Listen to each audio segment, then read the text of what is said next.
Hello hi నమస్తే. అందరూ బాగున్నారా? నేను బాగున్నాను. మీ అందరు బాగుండాలని మనస్ఫూర్తిగా కోరుకుంటున్నాను. ఈ చలికాలంలో లేలేత కిరణాలు మీద పడుతుంటే ఎంత హాయిగా ఉంటుందో కదా. మేకప్లో కాబట్టి ఇంత ధైర్యంగా నిలబడ్డా, లేకపోతే ట్యాన్ అని అదని ఇదని ప్లస్ చిన్న స్కిన్ ఇష్యూ కూడా వచ్చింది. అందుకని చెప్పి ఎండ అంటే మరీ భయపడాల్సి వస్తుంది. ఎనీవేస్, సరే, ఎండ స్కిన్ ఇవన్నీ మాట్లాడుకున్నాం కాబట్టి అందం అంటే ఏంటి మీ ఉద్దేశంలో? అంటే జనరల్గా కూడా అందరూ అందం గురించి మాట్లాడుతూ ఉంటారు. బ్యూటీ బ్యూటీ అని చెప్పి అంటుంటారు. యూర్ లుకింగ్ బ్యూటిఫుల్ అంటుంటారు. వాట్ ఇన్ యువర్ సెన్స్, మీ ఉద్దేశంలో అందం అంటే ఏంటి? అందానికి మీరు ఇచ్చే నిర్వచనం ఏంటి? నాకు కింద కామెంట్ సెక్షన్లో పెట్టండి. I really wish to know. దాని గురించి ఒక మంచి స్టోరీ చెప్తా. సరే, ఈ ఇయర్లో ఇది లాస్ట్ స్టోరీ, అది కూడా మనం చెప్పుకోవాలి. టక్కని వెళ్ళిపోయింది కదా. అసలు ఎప్పుడు 2024 మనస్ఫూర్తిగా రాసిన పేపర్ మీద రాసిన ఇది కూడా లేదు, టక్కన వెళ్ళిపోయింది. ఎనీవేస్, ఒకవేళ ఈ సంవత్సరం మీకు మంచి మిగిలిస్తే ఆ మంచిని 2025కి క్యారీ ఫార్వర్డ్ చేసుకోండి. ఒకవేళ చెడు, విషాదం ఇట్లా ఏమైనా మిగిలిస్తే వాటిని 24, 31 వదిలేసేయండి. 25 మీ అందరికీ చాలా బాగుండాలని మనస్ఫూర్తిగా కోరుకుంటున్నాను. ఎస్, స్టోరీలోకి వెళ్ళిపోదాం. అనగనగా ఒక ఫ్లైట్లో మామూలుగా ప్యాసింజర్స్ వెళ్తూ ఉంటారు కదా, అట్లా అందరూ కూర్చొని ఉంటారు. ఒక లేడీ వస్తుందన్నమాట. ఒక లేడీ తన సీట్లో కూర్చోడానికి వస్తే పక్కనే ఒక జెంట్ ఉంటాడు. ఆ జెంట్కి 2 చేతులు ఉండవన్నమాట. 2 చేతులు ఉండవు పాపం. అట్లా ఎవరో కూర్చోబెట్టి, జనరల్గా హెల్పర్స్ ఉంటారు కదా వాళ్ళకి. ఆ లేడీ రాగానే తన సీట్లో కూర్చోడానికి ముందు పక్కన కో ప్యాసింజర్ని చూసి మొహం అంతా చిట్లించుకుంటుంది అనమాట. మొహం అంతా చిట్లించుకుని అబ్బా అని చెప్పి కాస్త ఇదిగా అయ్యి అతను ఏదో బుక్ చదువుకుంటూ ఉంటాడు. గమనించాడు ఆమె ఎక్స్ప్రెషన్ని, దాన్ని.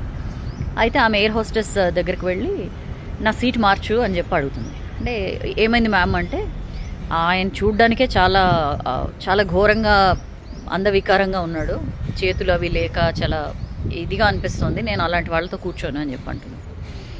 అంటే ఎయిర్ హోస్టెస్ నేను మాట్లాడతా మేడం, మీరు కూర్చోండి అని చెప్పి అంటుంది.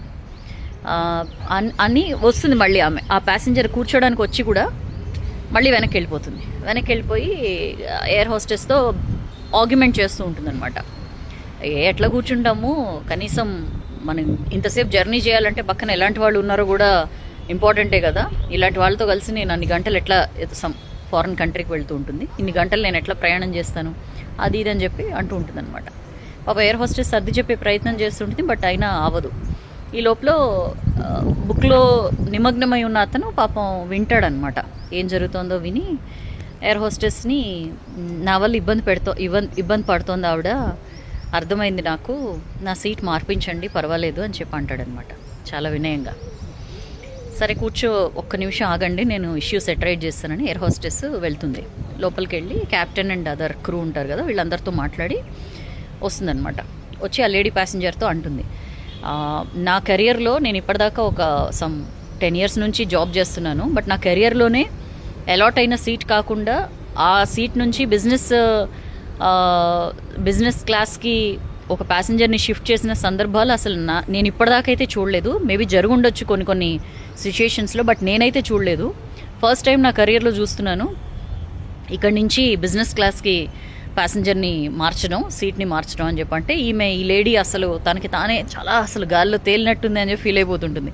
ఆహా, ఎకానమీ క్లాస్ నుంచి అదే టికెట్ కాస్ట్కి నేను చక్కగా బిజినెస్ క్లాస్కి వెళ్ళబోతున్నానే అని ఊహించుకుంటూ ఉంటుంది. ఇంతలోకే ఆమె కొంచెం జరగండి మ్యామ్ అని చెప్పి వేరొక హెల్పర్ని తీసుకొచ్చి, ఆయన ఎవరైతే అక్కడ కూర్చొని ఉన్నాడో, ఈ చేతులు లేవని చెప్పి అన్నాం కదా, అతన్ని తీసుకుని బిజినెస్ క్లాస్కి తీసుకెళ్తారనమాట. అంతే, ఈ లేడీకి మొత్తం అంతా ఎక్కడైతే ఉందో అక్కడి నుంచి ఢమాలని కింద పడుతుంది, పటాపంచలు అయిపోతుంది అనమాట విజయ గర్వం అంతా.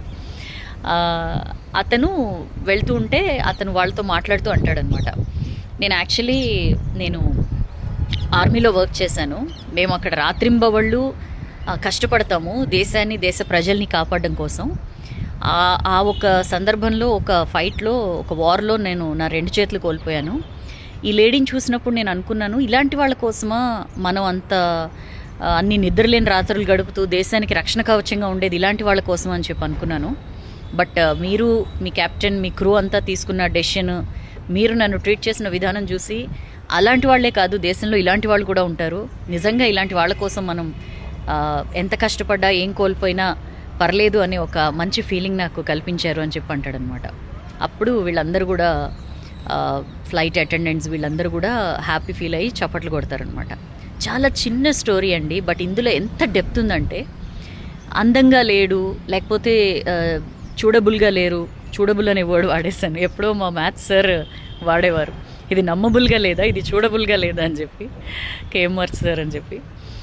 సో అట్లా ఇలా లేరు, అలా లేరు, చూడ్డానికి ఎబ్బెట్టుగా ఉన్నారు, ఆల్ దీస్ థింగ్స్. ఎక్కడ అంటే అందం అనేది ఏంటి, ఇజ్ ఇట్ బాహ్యం బయట కనిపించేదే అందమా, లేకపోతే ఒక మనిషి ఇన్నర్ బ్యూటీ మనం చూస్తామా, వాళ్ళ యాటిట్యూడ్ కానీ, వాళ్ళ వే ఆఫ్ లైఫ్ కానీ, లేకపోతే వాళ్ళు ఇతరులతో ప్రవర్తించే విధానం కానీ, వాళ్ళ నోటి నుంచి వచ్చే మాటలు కానీ, వాళ్ళకున్న సంస్కారం కానీ, ఇదే అందం అంటే. లెట్ మీ నో, నేను తెలుసుకోవాలనుకుంటున్నాను, మీ దృష్టిలో అందానికి మీరు ఇచ్చే కొలమానం ఏంటి, నాకు కామెంట్ సెక్షన్లో పెట్టండి. అండ్ ఈ స్టోరీ నుంచి ఇంకా ఏం వాల్యూస్ తీసుకోవచ్చో అది కూడా కామెంట్ చేయండి. ఈ ఇయర్లో last story, so I would love to see your participation more. So ఖచ్చితంగా కింద కామెంట్ సెక్షన్లో పెట్టండి, నేను వెయిట్ చేస్తూ ఉంటాను. చెప్పండి, పిల్లలకి కూడా మనం ఇలాంటివన్నీ చిన్నప్పటి నుంచి నేర్పిస్తే మేబీ ఆ లేడీ ప్యాసింజర్ లాగా అంత సంస్కారం లేకుండా తయారు కాకుండా ఉంటారు. చెప్పండి నాకు మీకేమనిపించింది ఈ స్టోరీలో, అండ్ అందానికి మీరిచ్చే నిర్వచనం ఏంటి. నేను కామెంట్స్ అన్నీ చదువుతాను.